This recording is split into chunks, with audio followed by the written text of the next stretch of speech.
signification, par conséquent, de ce qu'on appelle la culture créole. Hein, vous entendez langue créole, hein, vous entendez culture créole, ça signifie quoi? Alors, je vais ramasser, en ce sens où je vais vous exposer, parce que c'est un concept qui ne vient pas des Noirs. Hein, le concept créole renvoie en fait à... c'est un concept que les Blancs esclavagistes ont créé pour dire une pratique, pour dire leur point de vue, pour dire leur goût et leurs habitudes. Et donc là, il est important en fait pour comprendre c'est quoi la culture créole, de savoir en fait de quoi il s'agit, quelle est cette culture. Voilà. Et donc, je répète, c'est un concept en fait que les colons eux-mêmes en fait ont élaboré. Donc maintenant, je vais vous permettre, grâce à un travail en fait, je dirais de recherche à travers les archives, à travers en fait, je dirais tout ce qui nous est laissé en fait par l'histoire, pour comprendre en fait cette histoire, je vais rapidement vous permettre de comprendre ça. Alors, d'abord, le système esclavagiste. Je cite le Code noir, article 44. Déclarons les esclaves être meubles. Voilà. Donc, comprenez bien en fait que les Noirs dans cet espace ne sont pas appréhendés comme étant des êtres humains, comme des esclaves ou comme des meubles, comme des marchandises. Donc, c'est la négation de leur humanité. Et ça signifie en fait que là, il faut bien comprendre ça, ce sont les colons, hein, les esclavagistes, qui ont projeté en fait, qui ont déclaré que ce ne sont pas des êtres humains. Ils ont jeté en fait ces êtres hors de l'humanité. Et donc, voilà, ça c'est la première chose à comprendre. Et ils l'ont institué à travers le Code noir. Bon. Alors, et nous avons d'emblée, à travers en fait cet article 44, la vision, hein, les valeurs qui sont projetées sur ces Noirs, des meubles et des esclaves. Bon. Maintenant, ce qu'il faut comprendre, c'est qu'à un moment donné, eh bien, il fallut mettre, pour les Blancs, mettre des mots sur cette réalité-là. D'accord? Expérience faisant, ils vont pouvoir en fait nous dire qu'est-ce qu'ils mettent comme signification de ces mots, puisqu'ils ont laissé des dictionnaires qui nous permettent d'aller voir en fait ce que ça signifie. Créole, créolisé. D'accord? C'est important de savoir ça. Donc, eh bien, lorsqu'on va dans les archives et on voit leur dictionnaire, et là je cite par exemple un dictionnaire de 1836, hein, français, hein, de l'époque, nous sommes en pleine société esclavagiste, il nous dit en fait c'est quoi être un créolisé. Un créolisé, adjectif naturalisé aux colonies. Donc on voit bien, ça veut dire c'est dans la colonie qu'on devient créolisé. Hein, qui a les goûts, les habitudes d'un colon. Vous voyez, c'est quoi? C'est quoi en fait pour celui qui dit c'est quoi être un créolisé, ce que ça signifie? Avoir les habitudes et les goûts d'un colon. Donc on est créolisé lorsqu'on a les habitudes du goût et le colon. Et nous avons vu tout à l'heure en fait les goûts et le colon, les goûts et les habitudes du colon relèvent en fait du Code noir, meuble, esclave. Donc vous voyez bien en fait que en effet le colon est porté par cette vision. Hein, il met en esclavage, donc c'est sa vision, c'est pas la vision des Noirs mise en esclavage, c'est la vision des colons. Et donc il va dire en fait que lorsque en fait, on adopte en fait ses goûts et ses habitudes, eh bien on est créolisé. Mais pourquoi en fait créolisé? Ça vient du mot préalablement créole. Parce que en fait, les colons se sont désignés, lorsqu'ils sont nés dans la société esclavagiste, se sont désignés comme étant des créoles. Et c'est pour ça que ce même dictionnaire nous dit créole né en Amérique de parents européens d'origine. Et donc, autrement dit, ce sont les Blancs en fait qui sont nés de parents européens, donc les Blancs, dans la société esclavagiste. Donc nous avons là en fait le mot créole. Et le créole renvoie précisément aux colons. Donc pour ceux qui et les goûts du colon, précisément, rappelons-nous, c'est les goûts en fait qui sont postulés dans le Code noir, meuble esclave. Donc c'est la déshumanisation des Noirs. Donc à partir de là, lorsqu'on adopte les goûts et les habitudes du colon, donc du créole, on est créolisé. Et c'est comme ça que le mot créolisé, comme je vous l'ai dit tout à l'heure, naturalisé aux colonies, qui a les goûts et les habitudes du colon. Donc le noir était créolisé lorsqu'il adoptait les goûts et les habitudes du colon. Et c'est ça la culture créole. La culture créole, c'est la culture en fait des Blancs européens, des colons. D'accord? Alors, et ça c'est très important. Et donc l'objectif en fait des colons consistait en quoi? Précisément à faire en fait, à conditionner les Noirs de façon à ce qu'ils soient créolisés. Parce qu'il fallait qu'ils adoptent les valeurs du colon. Il fallait qu'ils finissent par croire qu'ils étaient des êtres inférieurs, que les races existent, il y a une race supérieure, une race inférieure.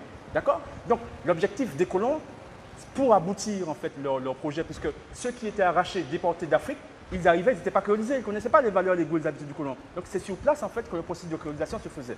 Et je vais me permettre de vous lire en fait un extrait d'un esclavagiste de l'époque, mais ça c'est un extrait, mais il y en a X, hein, puisque c'est ce qui se passe.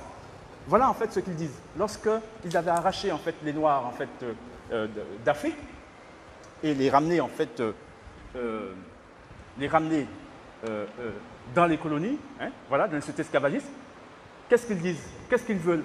C'est faire en fait que ces gens-là arrêtent de se comporter comme des êtres humains, qu'ils arrivent à croire en fait qu'ils étaient véritablement des esclaves, des meubles et des êtres inférieurs. Et donc, c'est pour ça que, là je vous cite en fait Paulien de Sainte-Marie, un esclavagiste, c'est un ouvrage qui date du XVIIIe siècle, donc en pleine société esclavagiste, et qui dit comment faire pour obtenir des esclaves adoucis, que les Noirs en fait se comportent comme des créolisés. On doit commencer à les corriger, hein, lorsqu'ils sont arrivés, on doit commencer à les corriger que lorsqu'ils sont assez créolisés pour être jugés capables de commettre des fautes avec connaissance de cause, car alors il serait dangereux de leur tout passer. Donc, rappelez-vous, hein, on doit commencer à les corriger que lorsqu'ils sont assez créolisés, c'est-à-dire que lorsqu'ils ont intégré les goûts et les valeurs du colon, que lorsqu'ils sont assez informés de savoir en fait qu'ici, ils sont des esclaves, ils sont des êtres inférieurs, et par conséquent, tout ce qu'ils produisent relève en fait de la sous-humanité, et qu'ils doivent être dominés, et qu'ils doivent accepter leur place. Et donc, je reprends, on doit commencer à les corriger que lorsqu'ils sont assez créolisés, pour être jugés capables de commettre des fautes avec connaissance de cause, car alors il serait dangereux de leur tout passer. Et ce même esclavagiste nous dit, un peu plus loin dans cet ouvrage, que les Africains, je le cite, après 2 ans, ils seront créolisés et d'excellents esclaves. Fin de citation. Donc après 2 ans, les Noirs, selon leur pratique, en fait, auraient adopté les goûts et les habitudes du colon, auraient adopté la culture créole, à savoir, en fait, auraient perçu, dès lors, en fait, se seraient perçus eux-mêmes comme des êtres inférieurs, et auraient perçu, par conséquent, leur culture, leur production culturelle, comme étant une production sous-humaine, une production sans valeur. Et vous comprenez pourquoi, en fait, une fois qu'on a intériorisé, je dirais, les valeurs créoles, eh bien, lorsqu'on est en face de notre culture, eh bien, on a une vision péjorative. Et donc, c'est pour ça que le créole, la langue, tout à l'heure, je vais vous dire pourquoi le mot créole a été apposé dessus. Il faut bien comprendre parce qu'il y a la langue, il y a notre production et puis on pose créole dessus. Ce n'est pas par hasard. Je vous ai déjà dit c'est quoi créole. Donc maintenant, cette langue, on produit cette langue, mais comme en fait nous sommes dans cet esclavagisme et que ce sont les valeurs créoles qui sont instituées, c'est-à-dire en fait la négation de toute production culturelle des Noirs comme étant une production valorisée, comme étant une production véritablement humaine, puisque ce sont des esclaves, ce sont des meubles, des êtres inférieurs. Donc, étant créolisé, qu'est-ce qui se passe? On projette sur toute notre production culturelle la négativité. Donc, ce n'est pas en fait une culture humaine. Donc, on ne doit pas aller dans cette direction. On doit aller vers, en fait, précisément la culture de celui qui est véritablement humain, à savoir du colon. Et c'est pour cette raison que l'assimilation, par exemple, est fondée sur ça.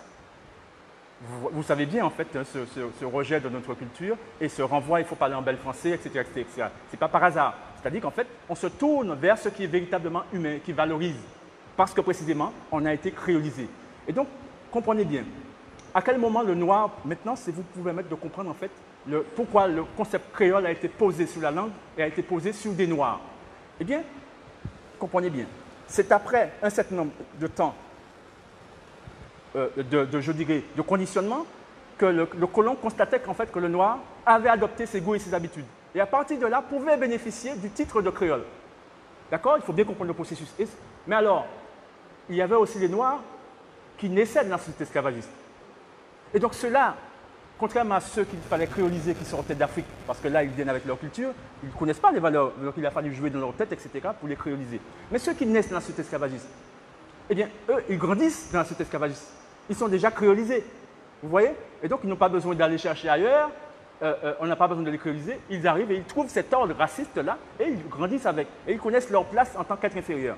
Et donc, c'est pour cette raison que les Noirs, en fait, prenaient l'appellation de créole. Mais parce qu'ils étaient créolisés, aboutis, réalisés. Alors, mais pourquoi, en fait, le mot créole vient s'apposer à ces Noirs-là? Eh bien, précisément parce que ces Noirs, eh bien, étaient apparus dorénavant comme étant la propriété du colon, c'est-à-dire en fait leur objet, puisqu'ils sont créolisés. Donc ce sont des créoles, en fait, je dis ça, ils se croient, ils sont véritablement qu'ils sont des êtres inférieurs. Et par conséquent, ils projettent sur toute leur culture la créolité, et donc la vision créole, raciste, qui consiste en fait à dénier toute valeur à leur propre culture. Et donc, on pense à la sauce chien, on pense au coubouillon, au tinin, etc. Tout ce qu'on a pu faire, en fait. Voilà. Et donc, c'est comme ça. Et donc, c'est un processus, en fait, qui consiste, en fait, à dire, eh bien là, il est créolisé, c'est un véritable créole, il est ma propriété. On pose le concept créole dessus. Eh bien, la langue, pareil. La langue, en fait, comme nous ne sommes pas des êtres humains, hein, nos ancêtres n'étaient pas des êtres humains dans cette logique. Donc, leur production, la langue là qu'ils produisent, eh bien, ça ne peut pas être à eux, c'est à nous. Toute production à nous leur appartient. Donc, c'est la dialectique, en fait, du système esclavagiste. Et c'est pour cette raison que si on s'en... Et l'objectif du colon, c'était que nous-mêmes, nous arrivions à valoriser, rentrant dans ce complexe, à valoriser la culture, la vision créole. À savoir, en effet, nous-mêmes, en fait, nous nous approprions, créolisés, nous approprions la vision. Et nous allons nous mettre nous-mêmes à défendre la culture créole. C'est-à-dire la vision, en fait, que, bon, finalement, voilà. Et donc, nous sommes dans ça, l'assimilation n'est rien d'autre que ça. Alors, il faut savoir que le statut d'affranchi, de meuble et d'esclave, juridiquement parlant, sont des statuts de sous-humains. Le code noir. Un blanc ne peut pas être un affranchi, il ne peut pas être un esclave, ni non plus un meuble. Vous comprenez? Contrairement à ce qu'on pense. Donc en 1848, ce qui s'est passé, on a affranchi les autres noirs, hein, tous les autres noirs qui étaient restés esclaves, mais ce faisant, on ne leur a pas donné le statut d'être humain. Donc voilà ce que je voulais dire. Mais je vais citer une dernière chose de façon à ce que vous compreniez ça. Donc ce sont les archives, juste des passages, mais il y en a plein. Donc c'est pour aussi vous soyez vigilants sur, je dirais, ce conditionnement et ses effets sur nous aujourd'hui. Alors, donc là, je vous cite en fait un colon. Nous sommes un esclavagiste, nous sommes en pleine société esclavagiste parce que là, nous sommes en situation. Voilà ce qu'il nous dit. C'est un livre qui date de 1847, donc la société esclavagiste. C'est Henri Vallon. Il nous dit ceci. Il y a, je le reconnais, des différences entre le nègre de traite, donc le nègre de traite, c'est celui qu'on vient de déporter, hein, qui n'est pas encore créolisé, et le nègre créole, celui que je vous ai décrit. Différence dans les formes, différence même dans la valeur. C'est là où je veux en venir. Où le nègre de traite valait 200 francs, donc celui qui vient juste d'arriver, le nègre créole pourrait en valoir 1200. Et il répond, qu'est-ce à dire? Donc pourquoi? Et il donne la réponse. Il vaut mieux comme instrument, sans doute. Il a été dressé au travail. Il vaut mieux comme animal. Il s'est acclimaté. Mais vaut-il mieux comme homme aller à l'homme et chercher ce qu'il devient? Parce que lorsqu'on était créole, justement, ça veut dire qu'on a adopté le goût des habitudes du colon.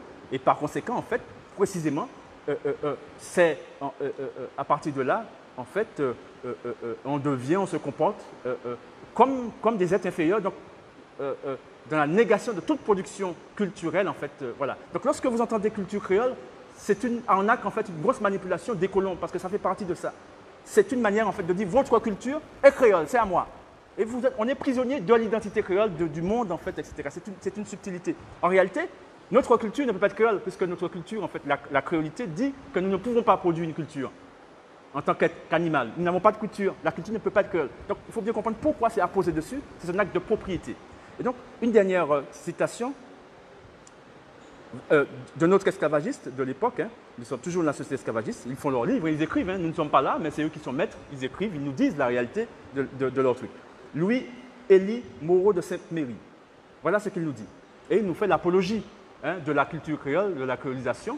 Hein, lui, très clairement, il nous dit que c'est une belle chose, une bonne chose. Pourquoi? Évidemment, eh bien, un être en fait qui est un sous-humain et à qui en fait on a appris en fait à avoir accès à la culture humaine, c'est-à-dire en fait à la culture créole, à la culture en fait qui lui dit tu n'es rien, par conséquent va vers en fait ceux qui ont, francis-toi, créolise-toi, etc., etc. Donc en effet c'est une réussite. Et donc voilà les termes en fait qu'il utilise.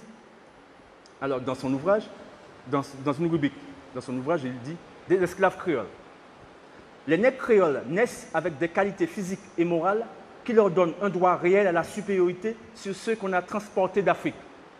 Et ce fait qu'ici, la domesticité a embelli l'espèce. Fin de citation. Hein. Je pourrais lire plus. La domesticité a embelli.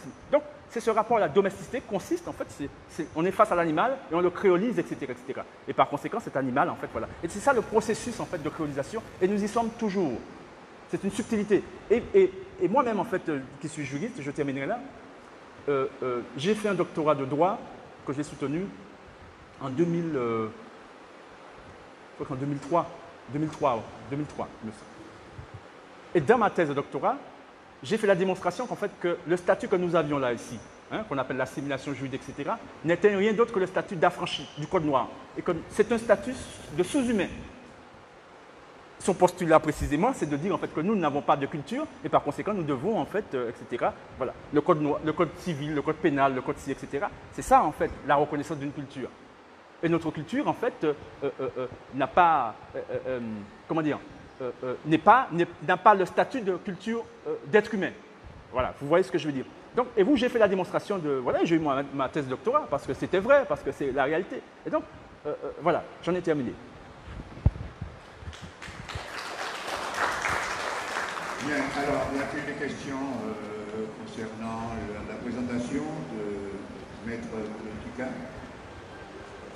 Comme je l'ai dit, c'est une présentation aujourd'hui, ce n'est pas... Oui, allez-y.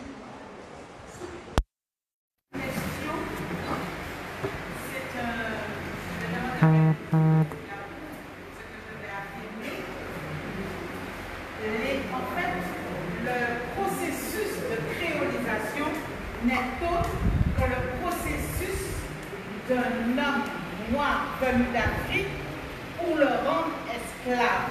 Et c'est ce que l'on rejette.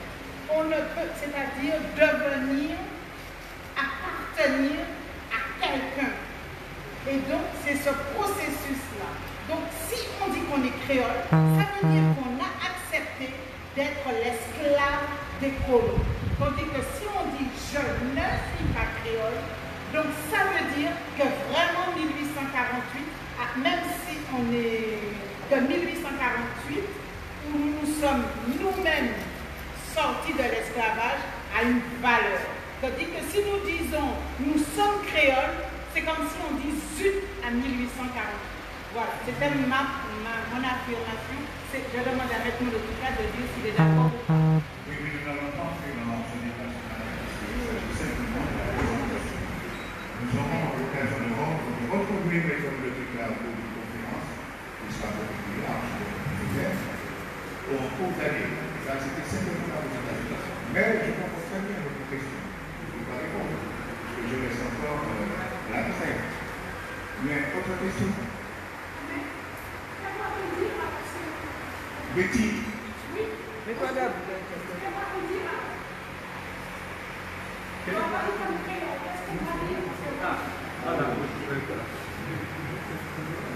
Une question peut-être? On prend une autre question? Oui. Je suis vraiment hier. Il y a environ quelques séquences. J'avais suivi un ministère de fonction. Je suis assez bien.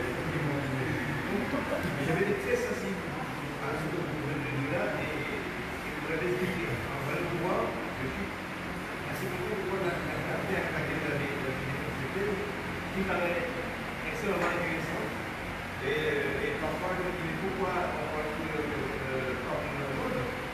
C'est que les gens qui viennent des formes du monde, ce n'est pas les gens qui viennent là.